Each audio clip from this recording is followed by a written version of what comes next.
it's clear, obviously, the activities in Anglo-Irish Bank. One could say in Fife's DCC that there is a problem in corporate governance in this country.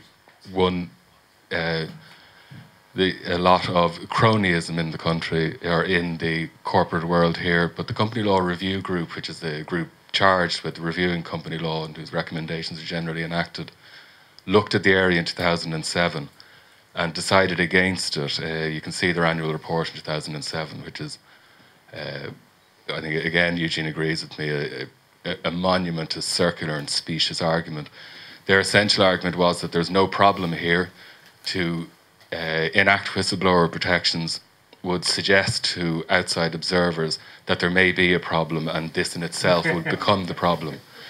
I would write, and I did write in the report, that at the time it was a rather suspicious statement to make, and reading it today, it just provides sort of dark, ironic comedy.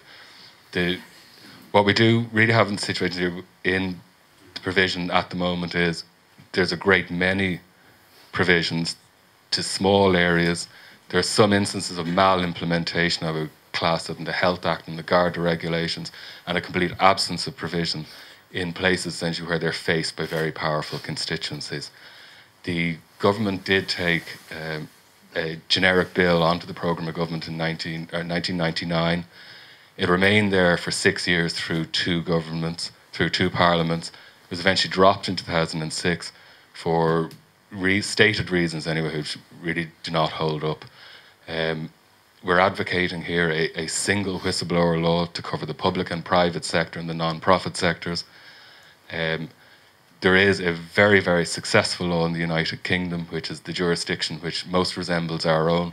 And our argument would be, if it can function there very successfully with the support of the Confederation of British Industry and the unions, it seems of wholehearted stakeholder support.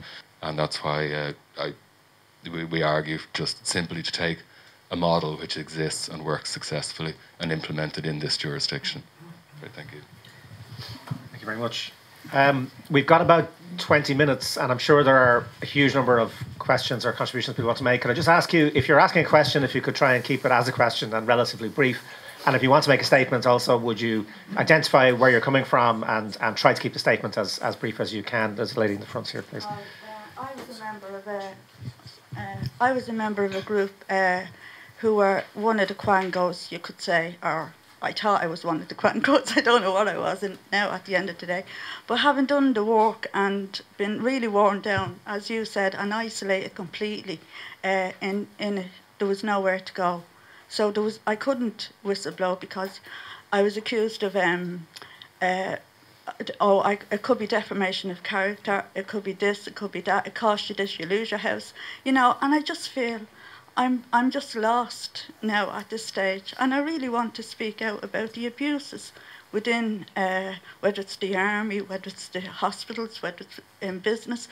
It's people who are being really damaged and isolated. In fact, the money, but I think you have to follow the money to find out where, who's organised that. But I'm shattered now, that's all I could say. And before I'd be in a mental hospital, because that's where they put me, But now I'm not shattered because there are other voices. And I have my own voice, and it won't be silent unless they give me the ECT treatment, or I go catatonic, or if they give me the information that might damage me so much, that's where I'm going. And that goes across the board, whether it's banking, whether it's medical, whether it's politicians, wherever you're bullied, and it has a devastating effect. Thanks very much indeed.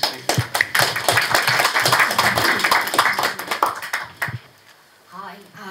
I suppose I want to just say, as somebody that was abused by Derry O'Rourke, and as a little girl that was so scared and frightened, and I suppose I knew what was happening to me, but he had me so controlled, brainwashed, and obviously he was God, and my dream was to swim for Ireland, and obviously swimming. So I'm sitting here thankfully, I am sitting here and I'm alive. There was many days that I wasn't, and I've spent a lot of time in St. John of God's in the secure unit, which is actually a lock-up unit, kept there so that I would be alive. I'm sitting here and I just want to say thank you to all of you people that's around in this room.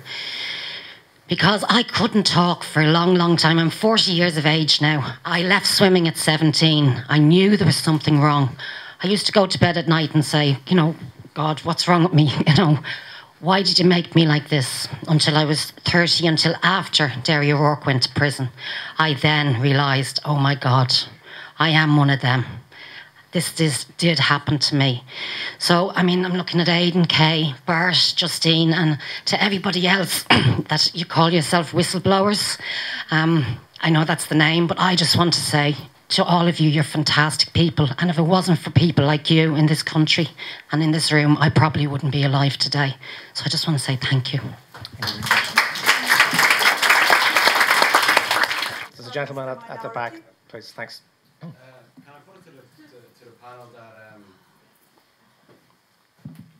to the panel that the lack of a culture in whistleblowing. Sorry, can you speak into the microphone, please? They're working.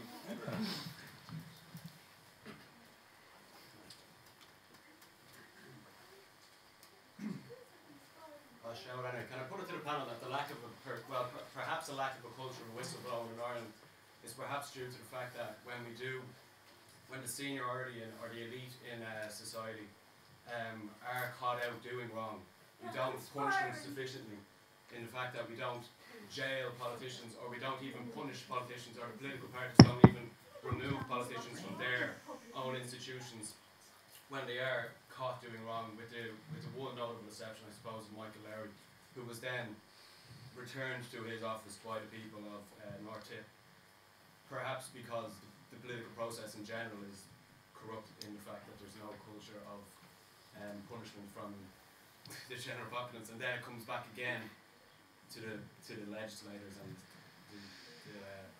the elite again. So is it perhaps the fact that the culture hasn't stemmed from the top down, and therefore whistleblowing hasn't been legislated for, and therefore there is not that many whistleblowers in Ireland? Can I just say something on that? I think that's absolutely true, but we have to look into our own consciences. You know, we are the people who re-elect people that we know have been officially turning a blind eye. That culture, that blind eye culture is what fosters the corruption in this country. And I don't want to be seen to be defending a colleague here, but you know, as journalists, there is enormous pressure on us because money can buy power, and very rich men, very rich organisations are able to gag the media to a large extent and to intimidate us into silence. I will put my hands up and I say, yes, I see it happening. Because there are so many news organisations that cannot afford, even if they know they're 100% right, they cannot afford to go into court because it is such an expensive business.